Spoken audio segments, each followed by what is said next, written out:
அம்மா lunch ready ஆயிடுச்சா? Ready ஆகிட்டே இருக்குப்பா. இதை வந்து மீன் இன்னைக்கு லஞ்சுக்கு சாதமும் மீன் குழம்பும் மீன் ஃப்ரை இந்த ஓகே வந்து சாதம் வெந்துக்கிட்டு இருக்குது. மீன் குழம்பு வந்து நம்ம கேரளா ஸ்டைல், நம்ம ட்ரிவேண்ட்ரம் ஸ்டைலே வைக்கிறோம். ஓகே. அதுக்கு மல்லி மிளகு வந்து வறுத்து அதோட வந்து வெந்தயமும் வறுத்து வச்சுருக்கோம். இப்போ இது வந்து நல்லா ஆறட்டும். ஆறினதுக்கப்புறம் நம்ம மிக்சியில் அரைச்சி எடுத்துடுவோம். மீன் வந்து நான் வாஷ் பண்ணி வச்சுருக்கோம். பாரு, இன்றைக்கி சின்ன சைஸ் தான், ஒரு சின்ன சைஸ் மீனாக வாங்கியிருக்கோம். ஓகேயா? ஓகே. மிளகு வறுத்து வச்சுருந்தோம் இல்லையா, அது நல்லா ஆறி இருக்குது. இப்போ அரைச்சி எடுத்துகிட்டு வருவோம். என்னென்னா இதில் மல்லி மிளகு வெந்தயம் தேவையான அளவு புளி சேர்த்துருக்கோம். ஓகே, இது வந்து கொஞ்சம் அரைச்சி எடுத்ததுக்கப்புறம் தேங்காய் ஆட் பண்ணி அரைச்சிக்கலாம். அரைச்சி எடுத்துகிட்டு வந்துட்டோம். 4 ஸ்பூன் அளவுக்கு வந்து தேங்காய் சேர்த்துக்கலாம். ஓகே, ஒரு 4 ஸ்பூன் போதும். தேங்காய் பூ ஆட் பண்ணியிருக்கோம். இப்போ நம்ம நல்லா அரைச்சி எடுத்துருக்கோம். ஓகே, நல்லா அரைச்சி எடுத்துகிட்டு வந்திருக்கோம். ஓகே, சாதம் வெந்திருக்கு. இப்போ நம்ம வடித்து எடுத்து தேவையான அளவுக்கு மஞ்சத்தூள், தேவையான அளவுக்கு உப்பு. இந்த அரைப்பு இப்போ நல்லா கொதிச்சு வரட்டும். கொதிச்சு வந்ததுக்கப்புறம் நம்ம மீன் பீஸை வந்து உள்ளே சேர்த்துக்கலாம். ஓகே, அரைப்பு கொதிச்சு வரட்டும். கொதிச்சு வர்றதுக்குள்ளே நம்ம வந்து மீன் ஃப்ரைக்கான மசாலா ரெடி பண்ணிக்கலாம். அதுக்கு வந்து நான் ஒரு 2 இனுக்கு போல் கருவேப்பிலை எடுத்துருக்கோம். வெங்காயம் ஆட் பண்ணிக்கிறேன். மிளகாத்தூள்,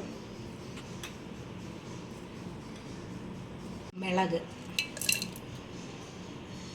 கூடவே தேவையான அளவு உப்பு, 1 ஸ்பூன் எண்ணெய். இதை வந்து நல்லா பேஸ்ட்டாக அரைச்சி எடுத்துகிட்டு வருவோம். இப்போ அரைப்பு நல்லா கொதிச்சு வந்திருக்கு பாருங்கள். நல்லா கொதி வந்திருக்கு. இப்போ நம்ம பீசஸை சேர்த்துக்கலாம்.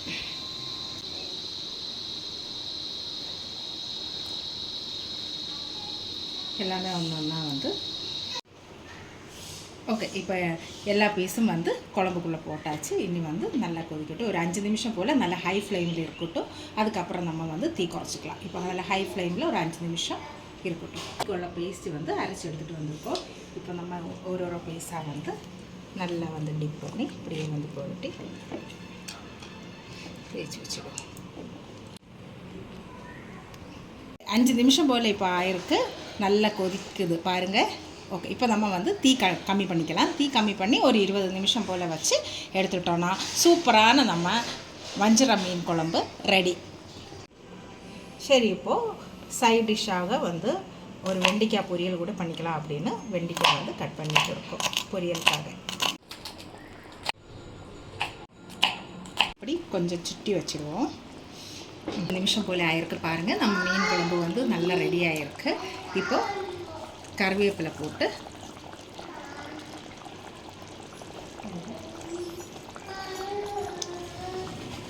ஏன்னா தேங்காய் எண்ணெய் ஊற்றினா தான் வந்து டேஸ்ட்டாக இருக்கும். நல்ல ஒரு 2 டேபிள் ஸ்பூன் அளவுக்கு தேங்காய் எண்ணெய் ஊற்றி கருவேப்பிலை போட்டு எடுத்துட்டோன்னா சுவையான ட்ரிவேண்ட்ரம் ஸ்டைல் வஞ்சரம் மீன் குழம்பு ரெடி. இப்போ வெண்டைக்காய் பொரியலுக்கு கடுகு, உளுந்தம்பருப்பு, வத்தல் மிளகு போட்டு தாளித்து ஒரு பெரிய வெங்காயம் கட் பண்ணியிருக்கோம். இப்போ வந்து ஒரு பச்சை மிளகாய்.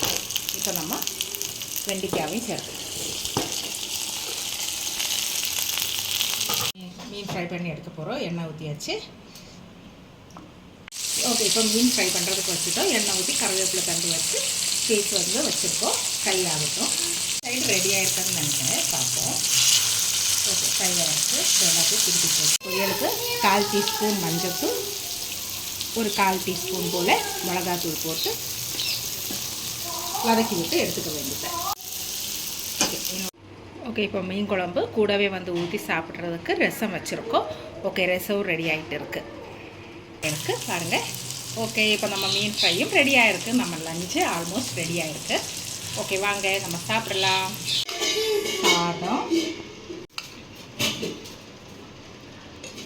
மீன் ஃப்ரை, வெண்டைக்காய் பொரியல், மீன் குழம்பு.